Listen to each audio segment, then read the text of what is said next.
ดีพ่อแม่พี่น้องขอไข่แรกเช่นกันคือลำสองสาวสลันเด้อวันนี้เฮาสิมาออมไก่ใส่บะคุงแล้วก็ใส่ผักอันนั้นผักอีหุ่มเนาะบุหัวภาษาไทยเขาเอิ้นผักเอียงเนาะคนอื่นเขาล้างไก่ก็ล้างมักเล่นแล้วก็หอมแดงนี่ตะไคร้ใบมะกรูดก็ใส่แกงเขาสิหั่นตะไคร้เอาไว้ตำใส่พริก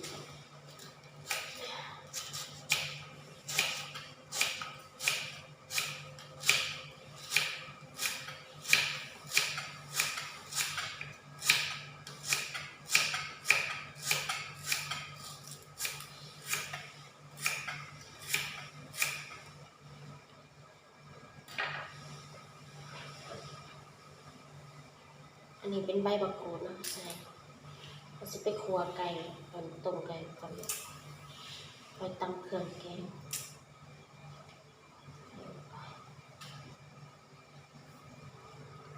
ตะไคร้ที่เราซอยเราก็ใส่โขลกไว้กับกระเบือเนาะอันนี้เราจะไปตำเครื่องแกงใส่ลงไปอันนี้หอมแดงพริกแห้งใส่มะขามเปียกก่อนแล้วเราจะมาคั่วไก่ไว้ก่อนเราสิแกงเราจะมาคั่วก่อนระหว่างนี้เราก็ปรุงไว้เลยขอมันสุกนี่เรามาปรุงใส่เกลือลงไปนี่ใส่เกลือไม่หนึ่งนะลงไปตามด้วยผงชูรสผงวิเศษแป้งนัวของเรานั่นเองหลายสื่อโพดแล้วก็นำปลาแดกนะเกลือเป็นนัวนำปลาแดกแล้วก็รสดีรสไก่แล้วเขาแกงไก่เขาต้องใส่รสไก่แกงหมูเขาต้องใส่รสหมูนี่เขาใส่รสดีใส่ยังละหน่อยพอเนาะพอแหละเขาคั่วไก่เขาชุกเลยเนาะแล้วเขาเอาน้ำ1 ถ้วยน้ำ3เทลงไปเราจะทำการต้มไว้นะให้ไก่มันเปื่อยแล้วเราก็จะไปเตรียมพวกผักแล้วก็ตำมันเครื่องแกงนะนี่ข้าวเขาชุกพอดีเนาะ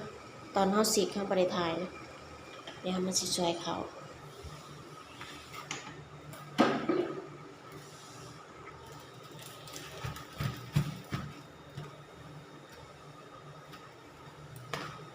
เขา1 แสนหม้อไฟฟ้านะชุกไว้ข้างแป๊บเดียวบ่เกิน10 นาทีก็ได้ชุกแล้วถ้าเขา1 แสนใส่เตาถ่านหรือเตาแก๊สนะโอ้ก็สิชุกเปลืองแก๊สขนาด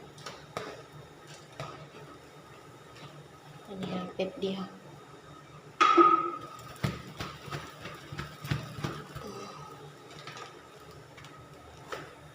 เรียบร้อย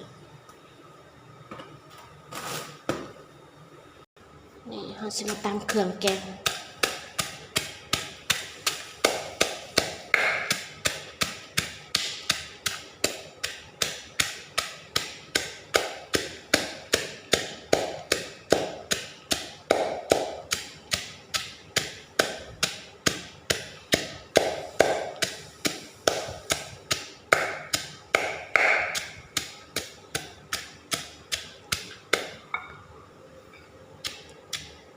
นี่เครื่องแกงเขาแหลกแล้วนะเอาไปพักไว้ก่อน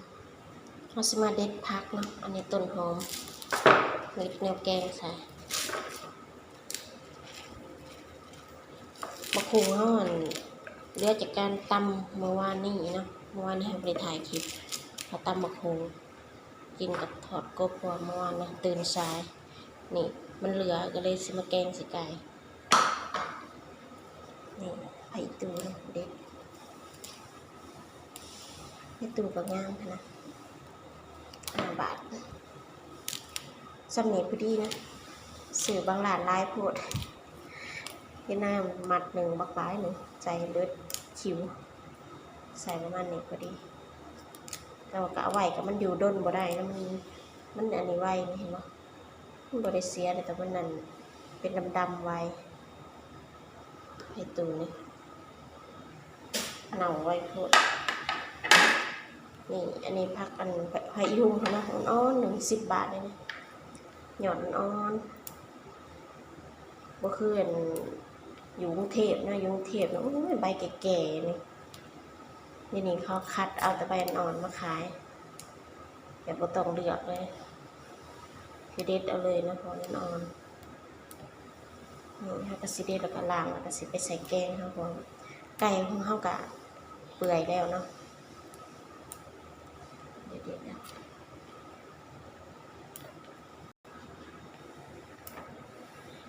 อ่อนแห้งสะอ่อนเพราะว่าเขาบ่ได้เอาเลยอันแก่ๆมาขายเขาเด็ดออกเบิดนะ10 บาทจริงๆนะฮะเก็บตามธรรมชาติเขาปลูกไว้ตามอันนี้เกิดนะเขาปลูกไว้ตามคลองแล้วก็เลือกกินแต่ตัวบ่ได้เก็บเนาะซื้อเอาดีกว่าสบายใจอย่างเขาให้จริงเขาเก็บน้ำมันนั่นแล้วมาขายแถวนี้เขาปลูกไว้หลายเนาะผักขี้เหล็กกันหลายปลูกกันเจือนคลองซื่อๆ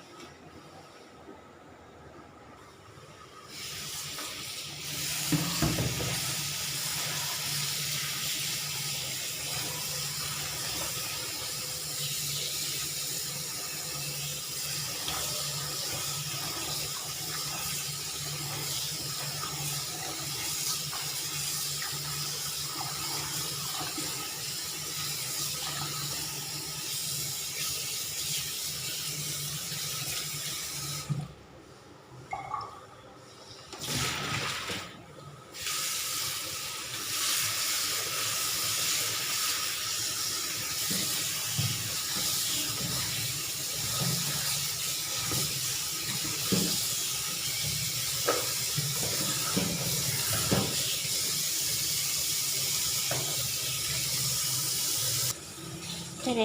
นี่ไก่ห่อซุกแล้วเนาะอันนี้มักเล่นเขาใส่ทีหลังนะใส่ผมตอนนั้นมันชุกโพดเครื่องแกงลง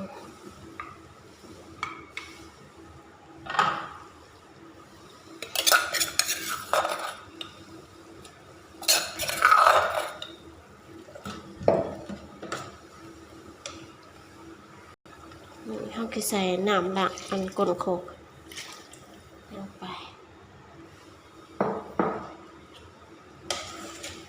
นี่ไก่เขาซุกแล้วเปื่อยเลยเนาะเอาเส้นมะขูลงมาเนี่ยอันนี้เส้นมะละกอเส้นมะขูพอมันเปื่อยไว้พอมาเขาพักเป็นอันนี้ตามด้วยพักแกงไก่หรือแกงพัก หลายแต่พอแล้วมันหยุบมันก็เหลือในเดียวเนาะไผ่ตูต้นหอมไผ่ยุงใส่ลงไปเยอะๆเลยเราก็จะปิดฝาไว้มันผดแล้วก็ชุกเนาะเรียบร้อยแทนนี่แกงไก่เขาสุกแล้วนะทุกคนนี่มาเด้อมากินข้าวนำกันแซ่บๆเห็นบอกพักหยุบลงกับเรือหน่อยเดียวตะแหลกพักเต็มหม้ออันนี้มันหยุบนี่แกงไก่หรือแกงพักหาตอนไก่ว่าเห็นเลยแกงไก่เนาะทุกคนมาเด้อกินข้าวนำกันแซ่บๆมานี่เดี๋ยวซิมกัน